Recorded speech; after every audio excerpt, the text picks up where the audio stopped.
You cannot be a regulator and at the same time a player in the system. You cannot be a referee and a player at the same time. If you are going to be a referee, then you cannot be a player. If you are going to be a player, then you cannot be a referee. And that is something that we need to emphasize, that in the vertical system, the government will not be in competition with the people. Therefore, the government will not be trading. The government will be regulating. And the best way to do it is to ensure that we have a record. How much are we exporting to Japan? If we are exporting to Japan goods worth 100 billion yen, then we can only import up to 100 billion yen value of goods. If we are exporting goods and the services worth 100 billion sterling pounds to the United Kingdom, we can only import goods worth that same amount from that country. In other words, from the word go, there'll have to be a balance of trade between a vertical state and any other country that we are dealing with. Of course, the other country will be at liberty if they want to import more from us than we export to them. That's okay. But the policy, our internal policy as a vertical state, is to ensure that we do not import from any particular country more than they import from us, so that there's always a balance or there's a surplus in our favor. If there's a surplus in our favor, we celebrate. But we cannot allow a disadvantage, a surplus in favor of the people we are trading with. That's number one. And the reason is simple. So that we retain the value of our currency, so that we do not get into unnecessary debts. Now, that is as far as foreign trade is concerned. What about foreign investment? We cannot live in isolation. We have said even if the rest of the world is horizontal and we are the only verticalists, we still have to deal with them. We still have to relate to them. And therefore, when it comes to foreign investment, there are a number of things that can be invested here in our vertical state by foreigners. One of them is capital. They can invest money. Number two, they can invest ideas, just pure ideas. Meaning, they can give us the ideas and we implement and we pay them for the idea. Or they become partners purely by virtue of the ideas they have shared with us that we are using to generate goods and services. We can actually consider them partners on that basis. They can also invest labor. Maybe there are certain skills we need that we don't have. Or maybe we have some but are not sufficient, so they're highly priced. So we may need to bring in a few foreigners with such skills or better skills to invest here. So we have ideas which can be invested here. We have labor that can be invested here, and we have capital that can be invested here. Three things. Because no foreigner owns any land in our vertical state, so he cannot invest land. But a foreigner can invest his labor because it is of certain skills that we need. A foreigner can invest our ideas because we need those ideas and we can see they are profitable and useful to our people, so we welcome them. A foreigner can invest capital. Capital is obvious because that's what the horizontal system knows. Capital is always moving all over the world from country A to country B like that. Now, within the vertical system, We have said people will relate in partnership. When they're relating in partnership, you can only invest one thing in any particular enterprise. In any particular partnership, you can only invest either land, labor, or capital, or maybe ideas. In other words, you can give an idea, use it as to get partnership, or you can sell it. Labor, you cannot sell it, you can only invest it. Land, you cannot sell it, you can only invest it. Capital, you can invest, but you can only invest one thing in a particular enterprise. Meaning what? Practically, in a verticalist state, unless you are an invalid, unless you have a serious disability, in which case it may be impossible for you to invest labor. Unless you are like that, there are a number of things you can invest. You can invest ideas, you can invest land, you can invest your labor, you can invest your capital.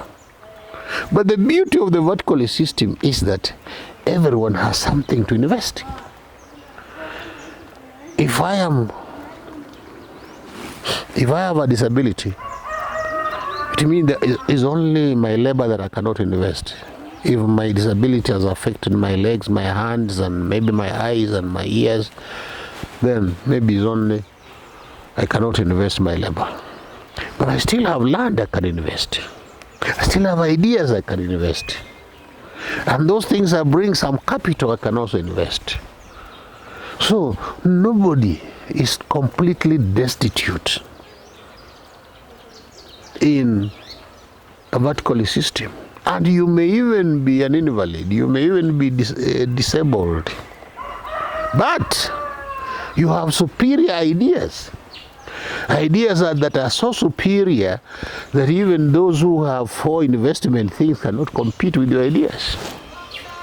So no one is disadvantaged in a vertical system. It is not like in a horizontal system where if you have a disability and you have no land, then you are finished. And because you have not gone to schools, so maybe you even have no ideas. Very unfortunate. What do you think?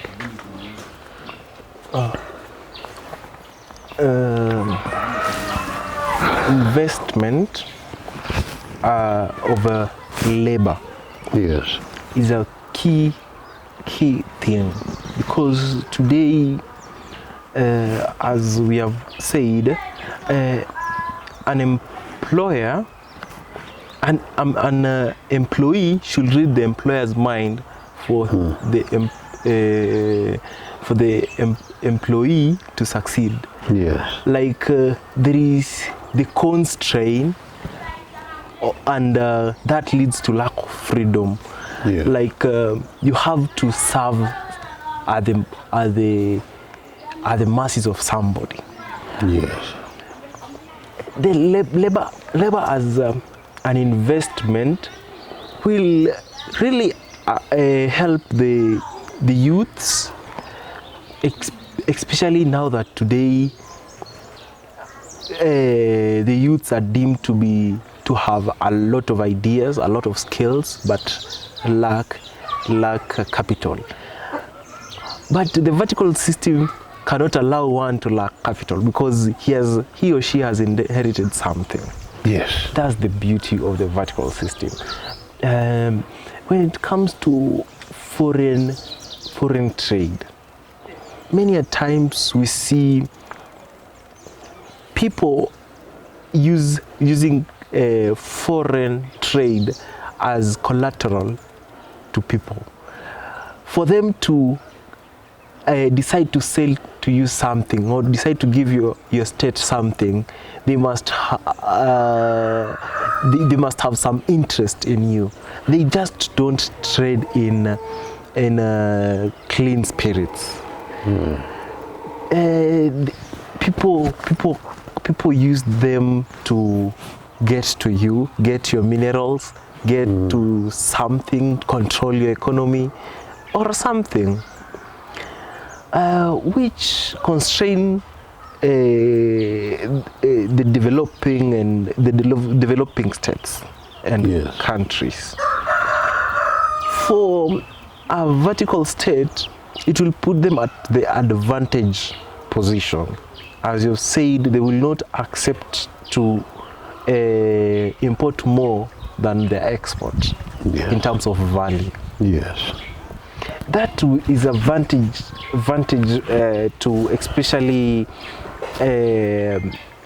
that's an advantage to a vertical state, and that's my take. Yes. Now, you can see the energies that are bottled up within the horizontal system. You know, we talked about crime another time. You know, crime, people commit crimes because of bottled up energy that is looking for an outlet but it cannot find. Most crimes, we will find that is the thing, that there is some energy somewhere that is bottled up, that is locked up, looking for an avenue to be released, and yet it cannot find a legitimate way to release that energy. And that is what is happening in the horizontal state. You know, you look at a horizontal state and you find that they're all crying for capital. They're saying there's no capital. Yet, how much capital is locked up in land? Someone owns 100,000 acres of land that they are not putting to any good use, or they are not putting to any efficient use. They call it a ranch, even when there is nothing being ranched there. Now, the vertical estate will say, look here, this country is so many millions acres of land. The population is 50 million. We are dividing the entirety of the country to 50 million people. So, how many acres does each one of us get? If it is 20 acres, we say anything above 20, just sell it. So, that person who has 100,000 acres has to sell everything except 20. And that is a lot of capital. He has to really agonize. How does he invest that? How does he spend that money? He has to find avenues of investing that money.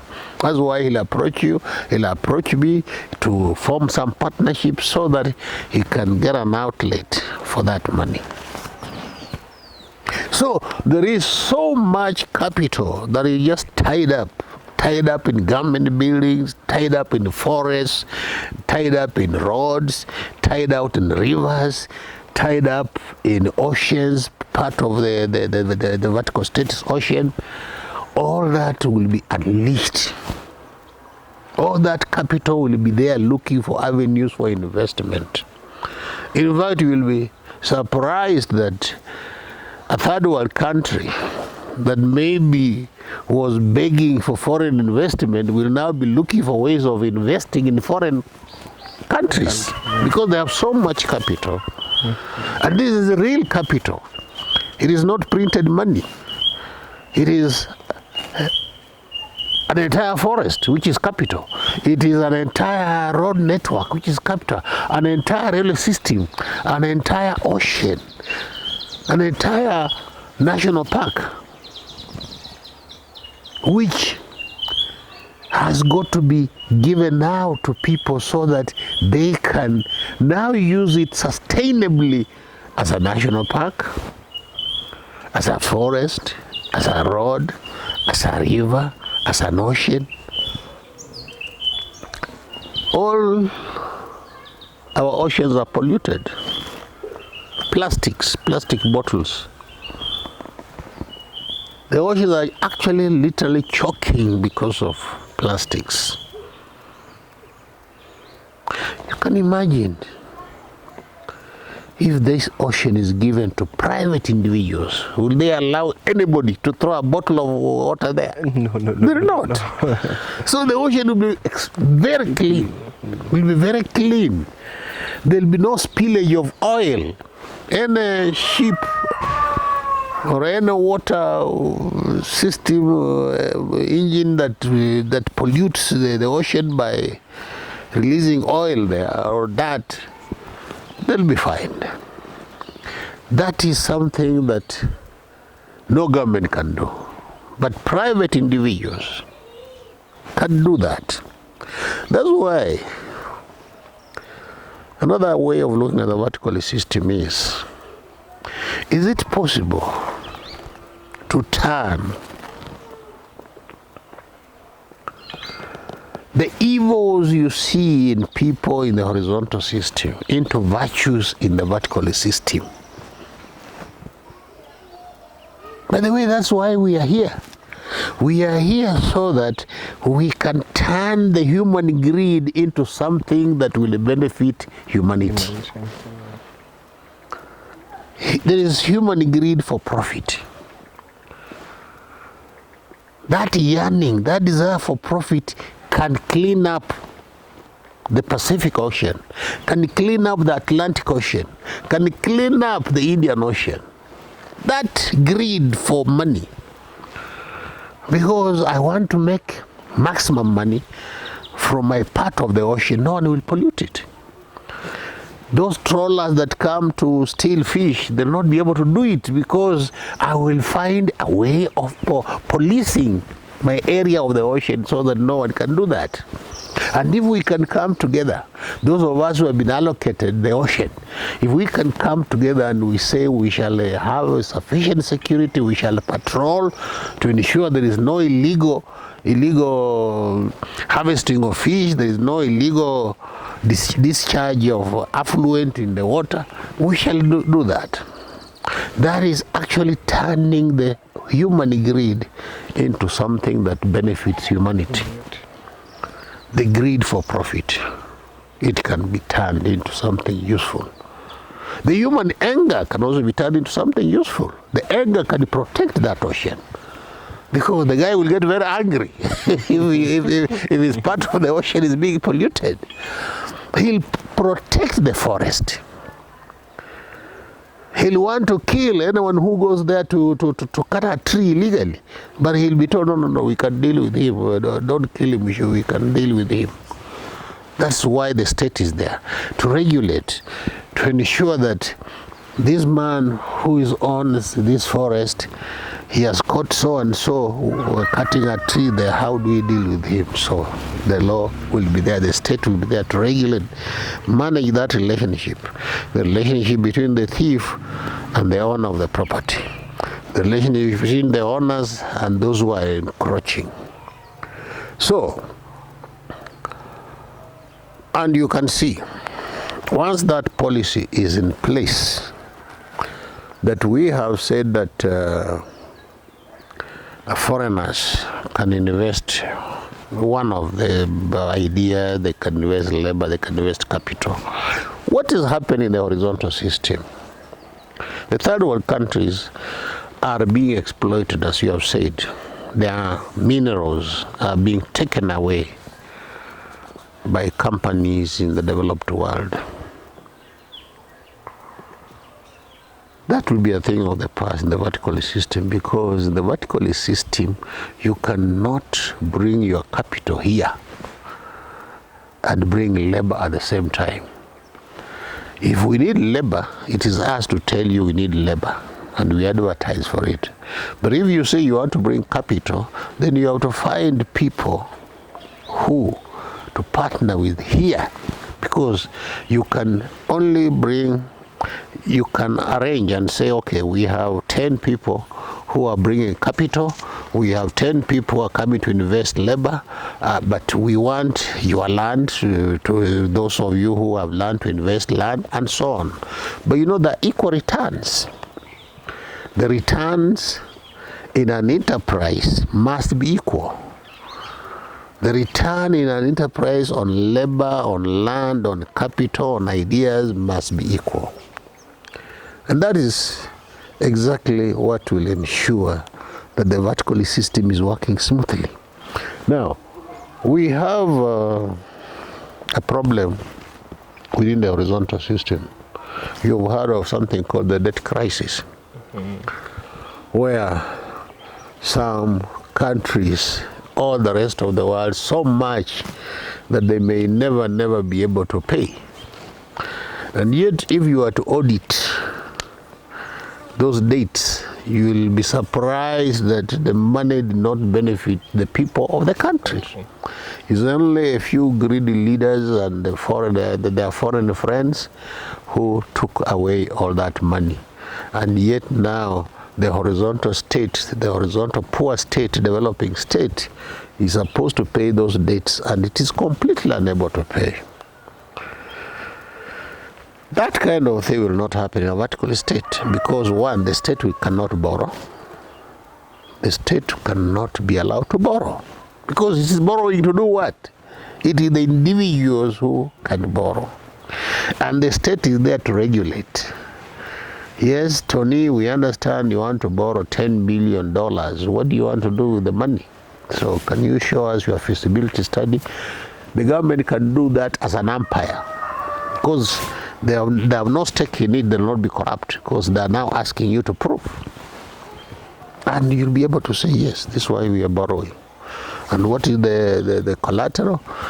You explain to them, no, the collateral is this, but they're also coming in as investors, so we shall be partners. So that's exactly what will be happening in the vertical system. There will be no date. These mountains of dates will not be there in the vertical system, because the state cannot borrow, and the state does not undertake projects. We have heard of states which undertake a project and you find it is exaggerated. The cost is maybe 3, 4, 5 times the actual cost because of corruption. But we have visibility, which has eliminated corruption. We have the policies that say that our state cannot engage in business, cannot do projects. So that ensures that corruption is not there. And the monuments of dates will not be built. We shall not have that. We shall have private individuals doing things. But there's something we shall talk about once we come to the next session, which is what role can the government play in facilitating, say, certain projects. The government may play a role, at least a limited role, but we shall look into that when the time comes. Now, maybe you can summarize something. So we have seen that as a state, when it comes to trade, will not seek for debts. Yes, should not. We have seen that a capital will move. Yes. Almost like in the horizontal state, but somebody who invests capital cannot invest again labor. No, cannot. Cannot. And then we have seen that corruption will not be there by the virtue that the state will be the one to seek for accountability. Yes. And not it controlling the debts and the transactions. Yes. It will be there to regulate. Yes. We have also seen that this frequency of a state borrowing and the borrowed money landing in the pockets of